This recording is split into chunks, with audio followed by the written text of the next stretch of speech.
Hi there, welcome back for round 5. Hoping we can go 4-1. We just won the last round against Red Black Animator, and this is not a keeper. We've only got one land really. The other spells are great. We lost the die roll here. This hand's a bit better. It's a little slow, so let's hope we can draw something good.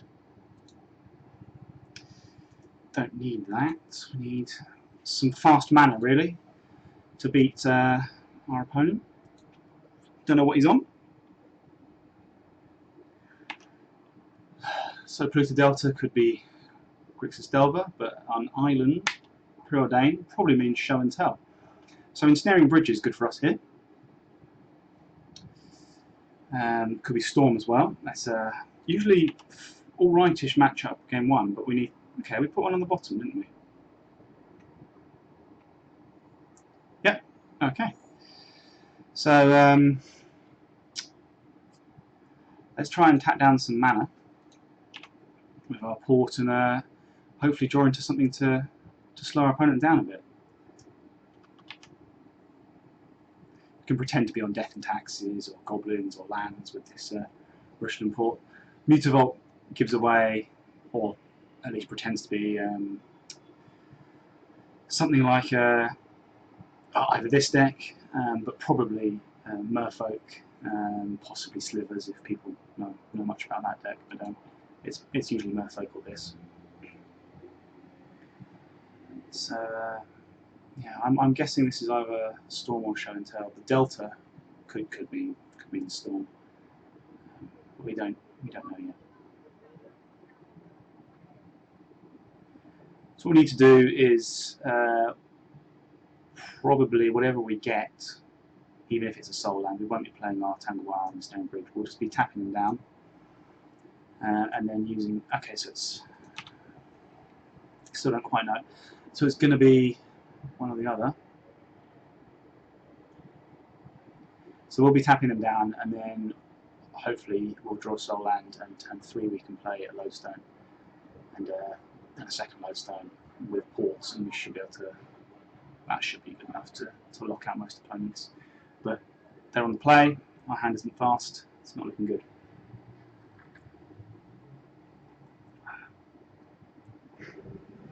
Just F6 this now. So yeah, this looks like Storm. So next turn we're going to tap down the Underground Sea.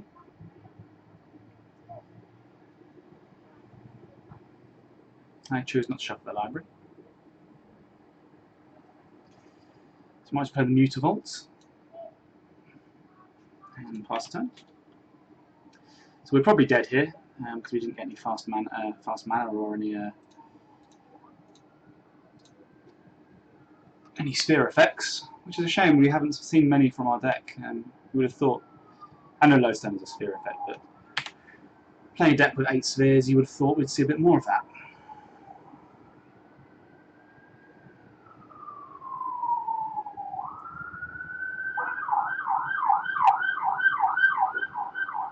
So if our opponent does do something like a Show and Tell, and there's kind of a Lim-Dûl's Vault, kind of blue-black brew, then we probably put the Golem in to start with, and then we can play an Ensnaring Bridge. The Golem should keep them off casting Emrakul or stuff like that. It'd be a tough decision because they could Omniscience us. If there's I think a blue-black version is more likely to go for an Omniscience kill. Okay, so they're just taking a lot of damage now. Drawing into the cards they put back to Ponder, and no, they've fetched them away and drew 2 new ones, so that's odd.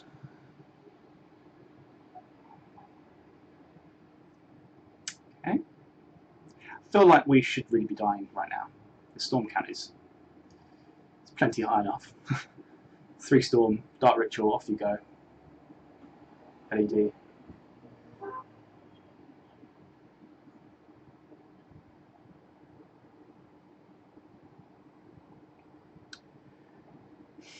So the sideboard, we're going to bring in things like Thorn Amethyst, we'll bring in the Graveyard Hate.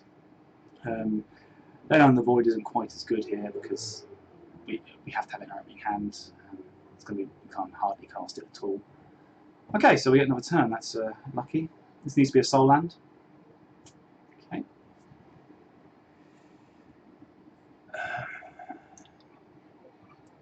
So the real question here is, do we just play a Tangle Wire? Tap down their 3 lands. Untap, it goes to 3.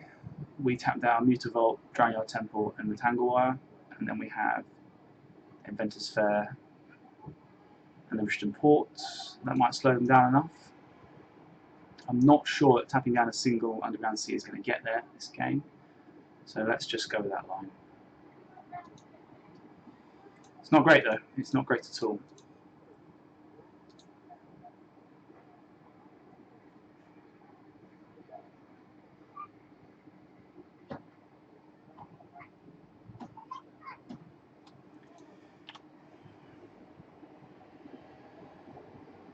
So this is an example of where Tangle Wire is good as a slow the opponent down, but it's only good if we have mana advantage or our spells cost more expensive. That's why we play the soul lands, but also Tangle Wire is good if you can have more permanence and you can play spells under your Tangle Wire. So we're hoping our opponent can't play any spells this turn, and we draw into soul lands that will get us out from underneath our Tangle Wire. They've got all the lands they need as a Storm player. It's very, very confusing what's going on here.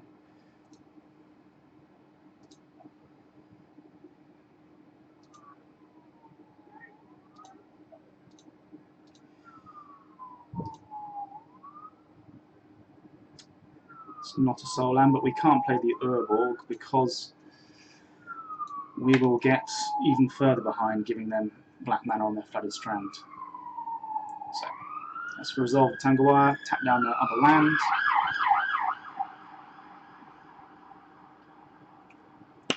Oh, we should have tapped the Strand first. Okay, go with that. That's absolutely fine.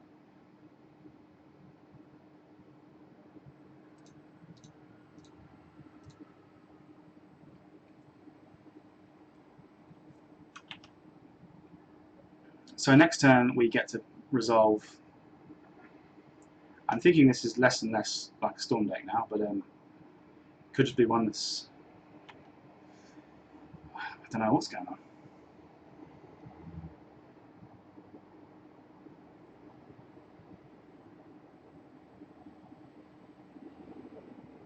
Okay, here we are.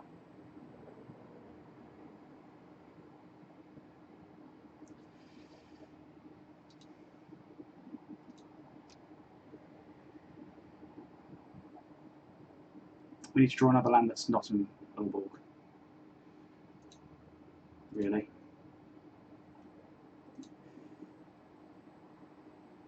Yeah, that's good.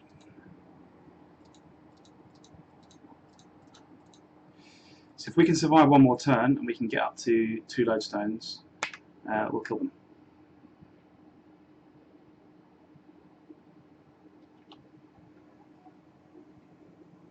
Another Tangle Wire would be nice here as well. It's quite a nerve-wracking game, this one.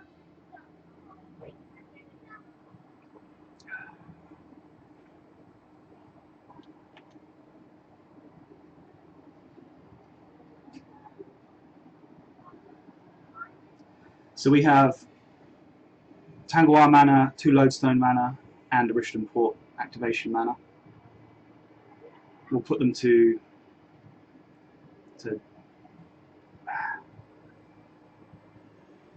shame they didn't go to 9. Maybe a Gitaxian Probe from them here would be really good and we can kill them. Otherwise, I don't know, Wasteland.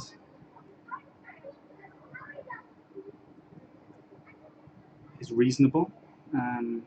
Still not what we wanted. We really needed a soul land at this point. Let's just F6 and see what the opponent does. It's nice also to have time on our side, although Storm decks don't really need aren't going to be going to time. Or at least a little bit ahead on that front. It looks like they're not going off this turn because they tapped down the LED. Or does that not use tapping? No, discard your hand, sacrifice it, so that's absolutely fine. You can still use that. So they have 4 mana. That's going to be 2 for a Dark Ritual. Yeah, I think it could still go off, especially with LED on the battlefield.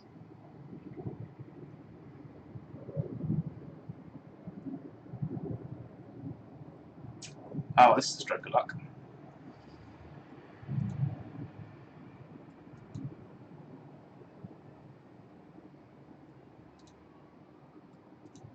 Let's tap down our Tangle Wire.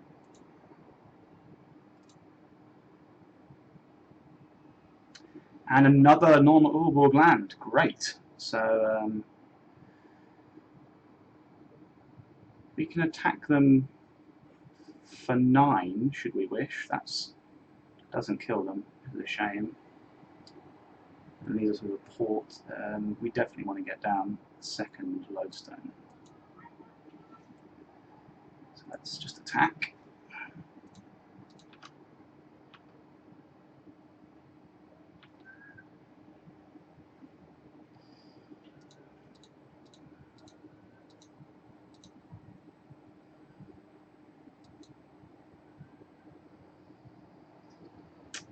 And we win game 1, which is well, we were lucky there.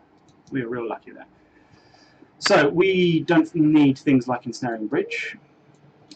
We don't really need things like Crucible. Let's take 3 out to start with. We don't really need things like Powder Keg and Ratchet Bomb, although it is good to deal with a lot of Goblin tokens. Well, we do need things like Warping Whale, because here we can counter Infernal Tutor. Phyrexian Revoker, we can name Lion's Eye Diamond, which is good. And Thorns are obviously great. Thought-Knot adds the clock that we need. Ley Lines obviously do their thing, as does Tabernacle. We can cut the Throne, because we're not going to be grinding. Let's put that in the cuts. And now we can think about other cuts that we need to make. It's probably going to be 1 Smokestack and the other Smokestack. So the Tabernacle gives us out to Goblins, which is worthwhile thinking about, as does the one-off Ratchet Bomb. We can search them up with the Fair. That's why we've kept in 1 Crucible and 1 Smokestack if we need to search things up. Usually though, we're just going to rely on our Thorns, our Sphere effects, to hopefully get there. So let's pop that lot up there. And sort by converting mana cost. Okay. So these are essentially 0 mana spells in our deck, aren't they? So fingers crossed, guys, that we get there. Revoker also increases the clock that we need to do, and Thought-Knot increases the clock as well. Possibly we want to have the Zuran Orb to over the last Crucible, but let's go with this. We've won game 1. Let's have a go with this deck.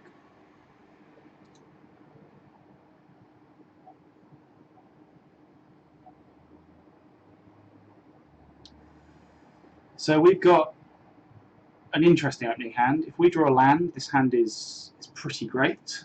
We can make a turn 2 Sphere. But I think we need to have a bit more disruption than just the Ley Line of the Void. If we don't draw any mana, this is game over. They can go through Ley Line quite happily. So let's mulligan this. Oh, it's a shame though. We've got all our hate cards. This 1 Crucible. Well, it could have been a Zuran Orb, I suppose.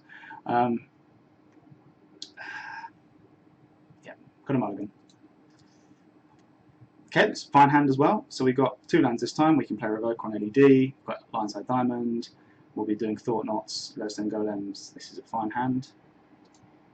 Let's hope this is a soul land on top. Inventor's Fair. We've already got one of those, so that'll have to be on the bottom. Okay. So their best way of going off is on turn 1 is through Ad Nauseam Tendrils. Ad Nauseam, sorry. Which this may well be. No, okay.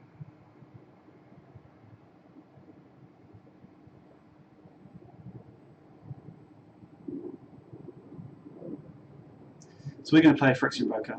We're going to name, hopefully, we're going to hopefully draw Soul Land to start with, and then we're going to play Phyrexian Revoker and name LED, Lion's Eye Diamond. The Leyline of the Void is going to stop the annoying Past in Flames kills. Okay, so we'll be playing that on turn 2. Let's hope we get to turn 2.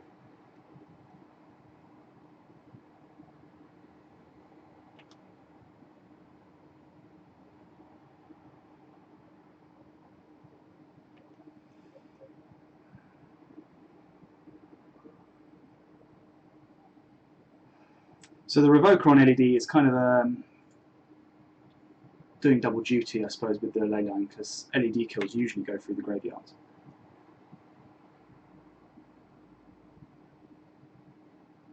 That's great. So we want to play the Sphere now to get around stuff, but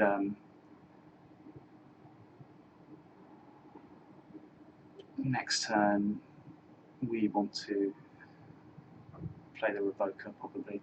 So we're going to play the Tomb now, even though we don't need to, and take the life loss, because if we get to 5 mana and we draw another Soul Land, we can play either our Thought-Knot or our Loathsome Golem and really close this game out. We're mostly scared of things like Hurkyl's Recall at this point.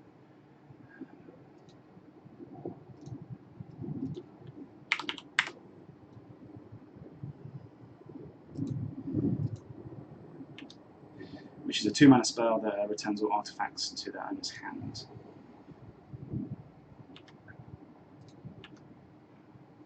It's quite nerve-wracking playing in Storm. You feel like you can die at almost any point.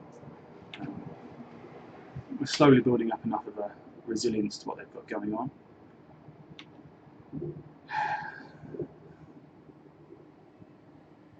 Soul Land. Okay, Tanglewire.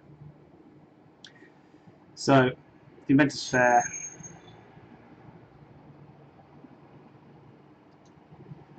And the Revoker on LED is what we're going to have to do. And then if we don't draw another land, we can play the Tanglewire and hopefully get in some beats.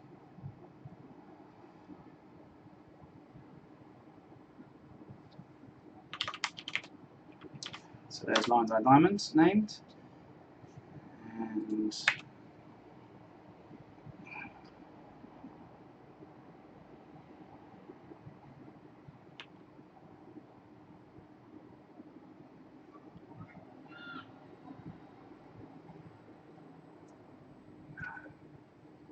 okay, we've got a turn. So now we can play a Chalice on 1, which I like a lot. That will stop their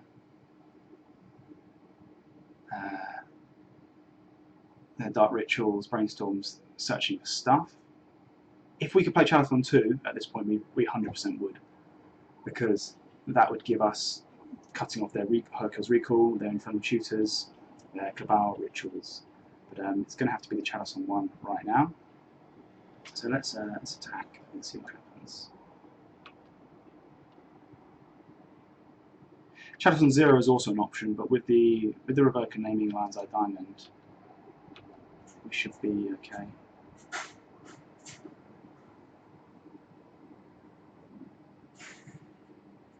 So maybe we should play the Chalice first. That doesn't matter.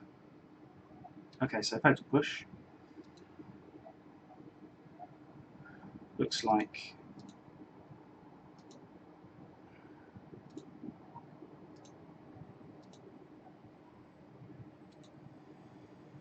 just need to draw a land.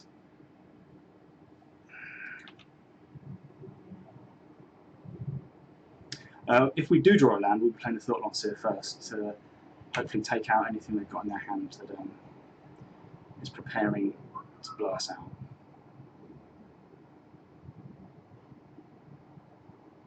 There's the land.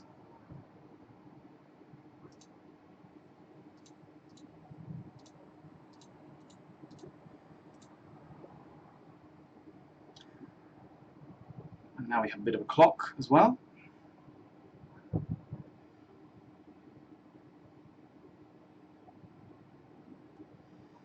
So this looks like, okay. This looks like a recall to me, if they've got one. Yeah, there we are. This allows us to put our Chalice back down on 0, which is nice. I'm going to do that.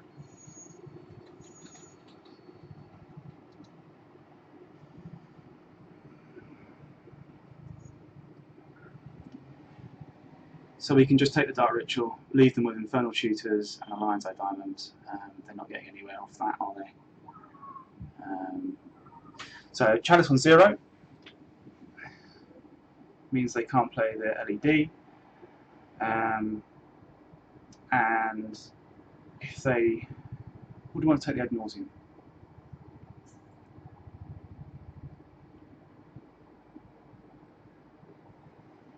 So if they draw a Dark Ritual, so if we leave them with Dark Ritual, Infernal Tutor, they can Infernal Tutor for a Dark Ritual, play the LED, lose that.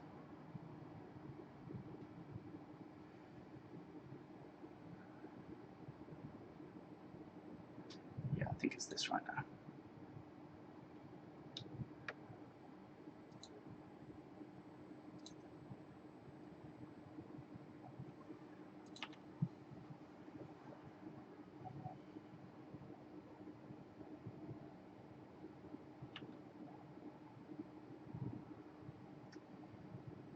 We need another land, that'd be beautiful, and we can have 2 spheres down next time. So Thought-Knot Seer did a good job against their... I'll show you the old Hercules recall. There they are. And this is their hand.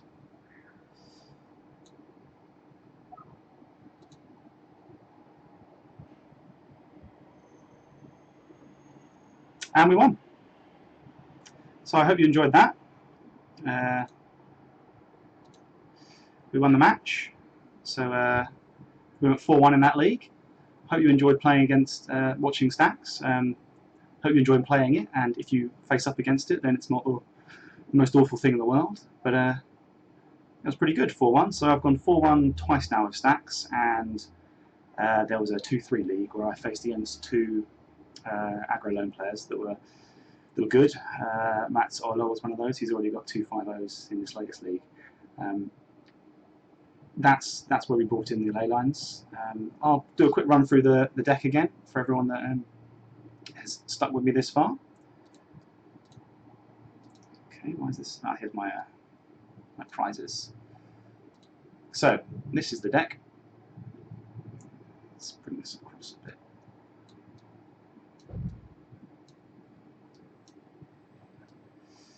For all of you watching. So 3 smokestacks, 4 lodestones. Oh, this has gone small.